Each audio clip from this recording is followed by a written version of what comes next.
origen aparente en la cara dorsal del tallo encefálico era el nervio olfatorio, ¿sí? Perdón, el único nervio que tiene su origen aparente en la cara dorsal o posterior del tallo encefálico es el cuarto nervio, el troquear o patético, ¿ok? Bien, vamos a ver. Entonces vamos a tratar de ir en orden viendo pues cada una de las características de estos nervios, ¿no? El primer nervio es el nervio olfatorio, ¿sí? El nervio olfatorio nace de la mucosa olfatoria, penetra el cráneo a través de las celdillas etmoidales, corre por la base del lóbulo frontal por medio de un surco que se denomina surco olfatorio y termina pues en las estrías olfatorias medial y lateral. La estría olfatoria medial en la cara medial del lóbulo frontal, ¿sí? Ya un giro que vimos que se denominaba giro paraterminal. Y la estría olfatoria lateral, pues en la corteza periamigdalina, que es la cara medial del lóbulo temporal. Y este conjunto de cortezas, tanto del lóbulo frontal como del lóbulo temporal, se le denomina corteza olfatoria primaria o corteza entorrinal, ¿ok? Entonces, el nervio olfatorio tiene múltiples decusaciones, o sea, se hace de izquierda a derecha en múltiples ocasiones. Esto hace que sea muy difícil mencionar pues que un paciente tiene una hiposmia o una anosmia izquierda o derecha. Generalmente el paciente tiene una hiposmia, que es una disminución del olfato, o una anosmia, que es la pérdida del olfato por completo. ¿Okay?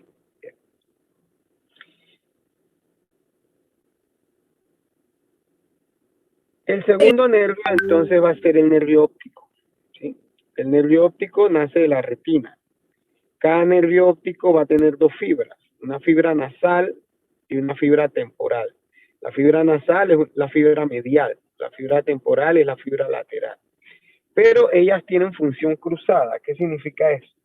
Que la fibra nasal realmente se encarga de la interpretación de la visión del lado lateral del ojo, mientras que la fibra temporal realmente se encarga de la interpretación del lado medial del ojo. ¿Ok? Las fibras nasales se decusan en el quiasma óptico, mientras que las fibras temporales corren ipsilateralmente, uniéndose con la fibra nasal contralateral a nivel de la cintilla óptica para ir pues a la corteza visual primaria, que sería en el giro calcaríneo en el lóbulo occipital, ¿sí? Entonces acá es muy importante saber pues los diferentes efectos campimétricos dependiendo de dónde se encuentre la lesión. Si tenemos una lesión a nivel del nervio óptico, bien, vamos a tener una ceguera en ese ojo donde está la lesión. Si tenemos una lesión en el quiasma óptico, se van a dañar ambas fibras nasales, que son las que se decusan en el quiasma óptico. Y ya dijimos que las fibras nasales realmente son las encargadas de la interpretación de la visión de los campos laterales del ojo. Por lo tanto, lo que tenemos es una hemianopsia bitemporal. Si el daño se encuentra en la cintilla óptica, ¿sí? Y vemos que la cintilla óptica va a tener la fibra temporal del ojo ipsilateral y la fibra nasal del ojo contralateral. Entonces, el defecto campimétrico que tenemos cuando hay una lesión en la cintilla óptica es una hemianopsia homónima contralateral. ¿Qué significa esto? Si yo tengo una lesión en la cintilla óptica derecha, no voy a poder ver los campos izquierdos de ambos ojos, ¿no? Si yo tengo una lesión en la cintilla óptica derecha, no voy a poder ver los campos izquierdos de ambos ojos, ¿sí? ¿Por qué? Pues si yo tengo una lesión en la cintilla óptica derecha, se daña pues la fibra temporal derecha, y la fibra temporal derecha es la que me hace la interpretación de la mitad medial de ese ojo derecho. Y además voy a tener el daño de la fibra nasal izquierda. Y la fibra nasal izquierda es la que realmente interpreta la visión del campo lateral izquierdo. Por eso, si yo tengo una lesión en la cintilla óptica derecha, no voy a ver los campos izquierdos. Por lo tanto, tengo una hemianopsia homónima contralateral. Si el defecto ocurre a nivel de la corteza occipital, pues el defecto va a ser el mismo que el de la cintilla óptica, con diferencia de que cuando es en la corteza occipital se preserva la visión central. ¿Okay? El tercer nervio es el oculomotor, como lo vimos, tiene su origen aparente en la fosa interpedicular. El tercer nervio va a tener función motora y función parasimpática.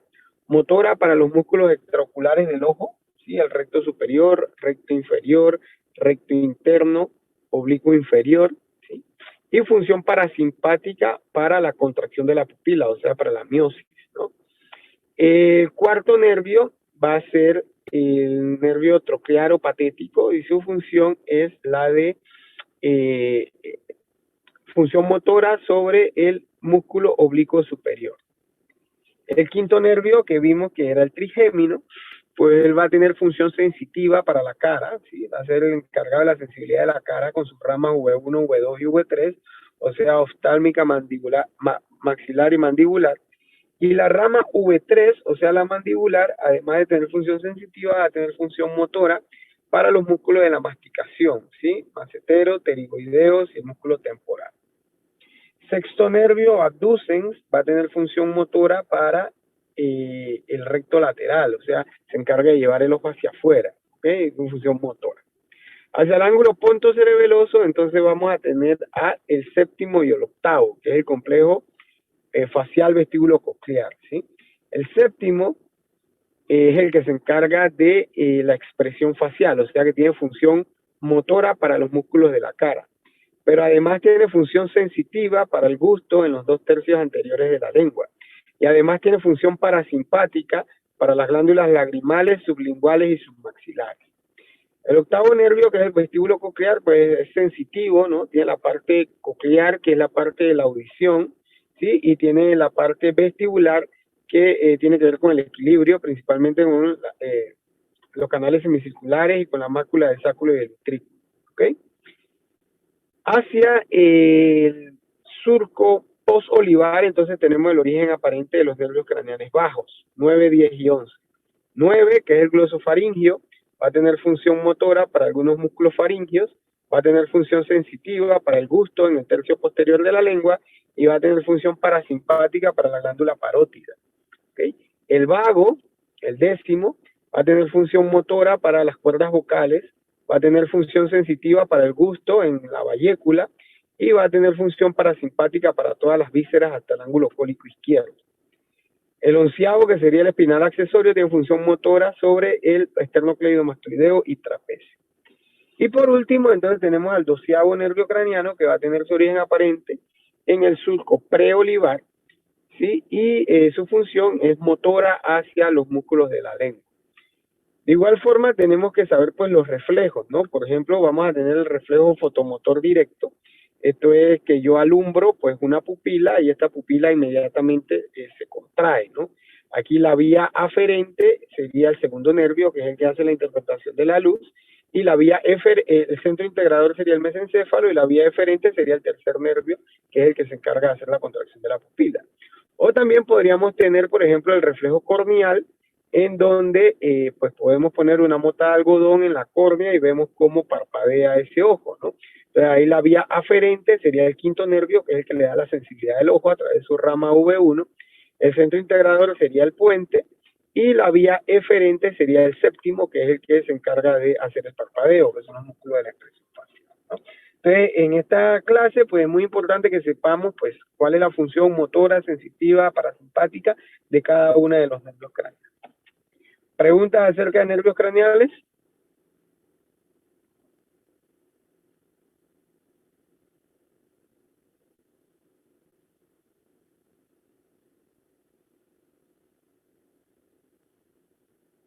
Profe, ¿podría volver a repetir sobre el nervio troclear, por favor? El cuarto nervio es el troclearo patético, ¿no? Es el único que tiene su origen aparente en la cara dorsal o posterior del tallo encefálico. Sí, ya lo vimos que corría por el surco pontomesencefálico en su cara posterior. La función es motora para el músculo oblicuo superior. Es un músculo extraocular del ojo. ¿Me expliqué?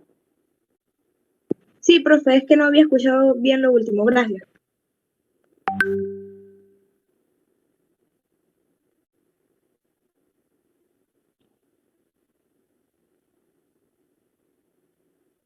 ¿Alguna pregunta acerca de los nervios craneales? Con respecto al nervio facial, es muy importante poder hacer la diferencia entre una parálisis facial central de una parálisis facial periférica. ¿Ok? Cuando la lesión está en el nervio, vamos a tener una parálisis facial periférica. el paciente no va a poder movilizar toda la hemicara. Si yo tengo una lesión en el nervio facial derecho, voy a tener una parálisis facial periférica derecha, voy a tener paralizada toda la hemicara derecha. ¿Sí? Eso significa que voy a tener una desviación de la comisura labial hacia la izquierda y no voy a poder cerrar el ojo derecho. ¿Sí? Una parálisis facial derecha, hay una desviación de la comisura labial hacia el lado contrario, o sea, hacia la izquierda, y además no voy a poder cerrar el ojo derecho. Cuando la lesión no es en el nervio, sino que tenemos una lesión en el haz córtico vulvar, y ya mencionamos cuál era el haz córtico vulvar, aquel que lleva la información desde la corteza hasta los núcleos motores, por una lesión en la corteza cerebral, por ejemplo, o por una lesión en el pedúnculo mesencefálico, por ejemplo, o por una lesión en el brazo posterior de la cápsula interna, por ejemplo. Entonces, ahí el problema no está en el nervio, sino que está en el haz córtico vulvar. En este caso, tendríamos una parálisis facial central. Y cuando la parálisis facial es central, solamente se afecta la hemicara inferior. O sea, solamente tengo desviación de la comisura labial hacia el lado contrario. No voy a tener problemas en la hemicara superior. ¿Sí? Y esto se debe pues a que la hemicara superior tiene información recíproca de ambos lados, mientras que la hemicara inferior solamente tiene inervación de un solo lado. Por eso cuando tenemos una parálisis facial central, solamente se afecta la hemicara inferior, mientras que cuando tenemos una parálisis facial periférica, se afecta toda la hemicara. Voy a tener desviación de la comisura labial hacia el lado contrario y además no voy a poder cerrar el ojo del lado paralizado, ¿no? Entonces, cuando las parálisis faciales son periféricas, la lesión se encuentra en el mismo lado de donde está la parálisis, ¿sí? La lesión es ipsilateral. Cuando las parálisis faciales son centrales, entonces la lesión se encuentra al lado contrario de donde está paralizado, ¿sí? Si yo tengo paralizada la hemicara inferior del lado izquierdo, es porque probablemente tengo una lesión en la corteza cerebral derecha, por ejemplo, ¿sí? Pero si yo tengo paralizada toda la hemicara derecha, es porque probablemente tenga la lesión en el nervio facial derecho, ¿sí? Parálisis faciales periféricas, la lesión es ipsilateral en el nervio. Parálisis faciales centrales, probablemente la lesión es contralateral por arriba del nervio, o sea, en el haz córtico vulvar. ¿Me expliqué?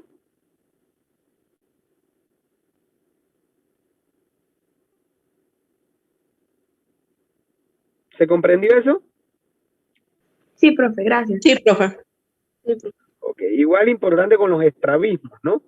El sexto nervio inerva al recto lateral, me lleva el ojo hacia afuera. El tercer nervio me inerva al recto interno, me lleva el ojo hacia adentro. Y la acción opositora de ambos, pues me mantiene el ojo central. Si yo tengo una lesión en el sexto nervio,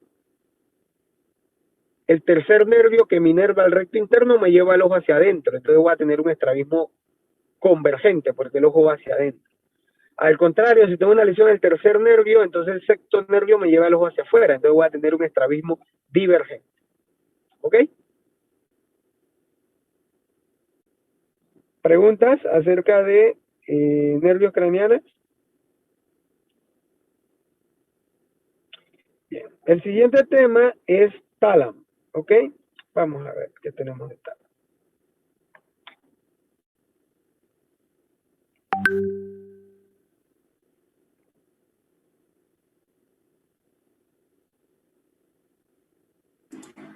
Profesor, disculpe, la estudiante Sofía Cam no se ha podido conectar a la clase porque está en tema de vacuna. Ok. Entonces, sí, dice que apenas llegue ella se conecta. No pasa nada. Bien, entonces, con respecto al tálamo, pues hay que recordar pues que esto forma parte del diencéfalo, ¿verdad? Dijimos que el diencéfalo estaba formado por el tálamo, hipotálamo y epitálamo. ¿Okay? Son masas de sustancia gris que van a estar interconectadas por la sustancia gris intertalámica. Tenemos un tálamo izquierdo, un tálamo derecho, ¿verdad? Cada tálamo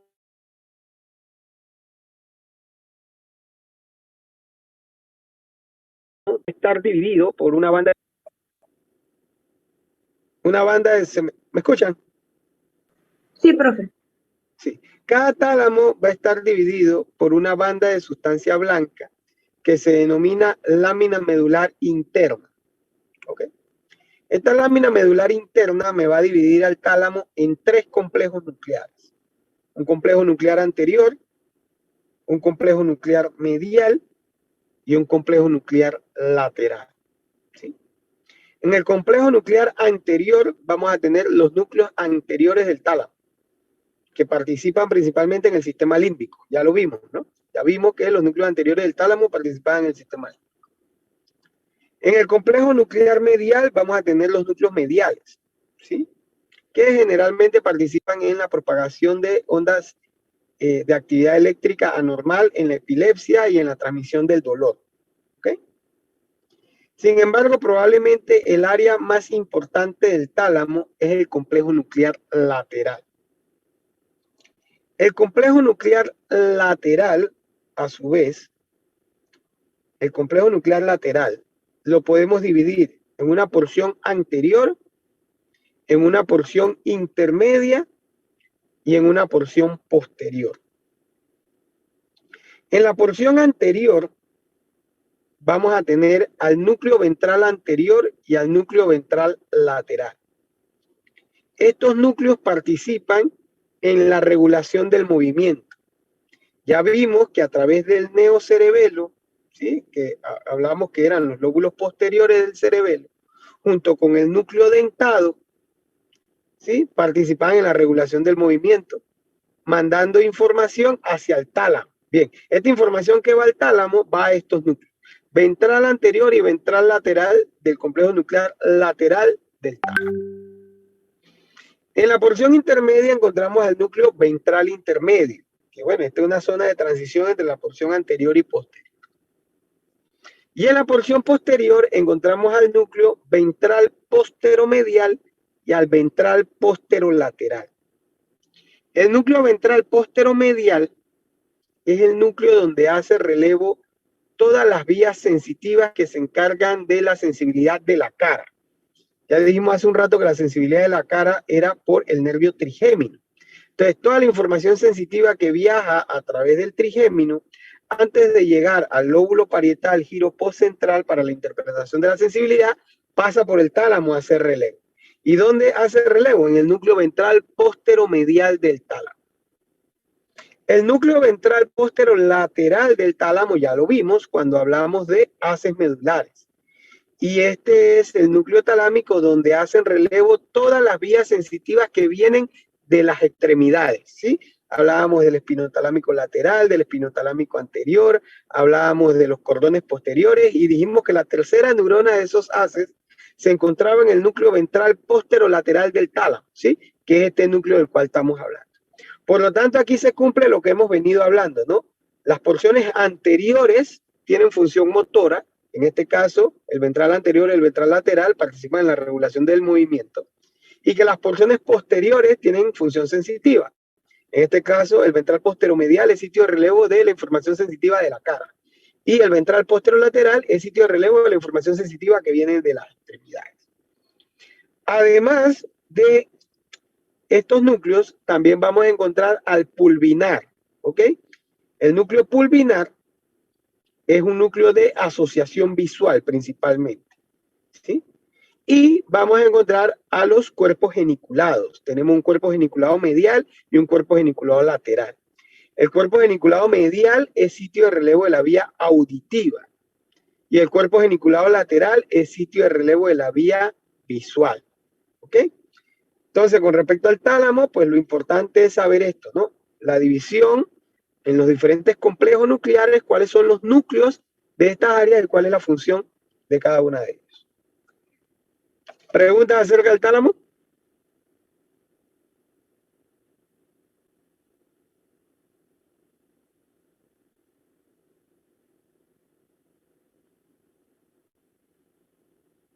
Por mi parte, no, profesor. Bien. Si no hay preguntas, pues terminamos aquí y entonces continuamos el próximo miércoles con hipotálamo. Y el próximo viernes seguiríamos con sistema nervioso autónomo. ¿Ok?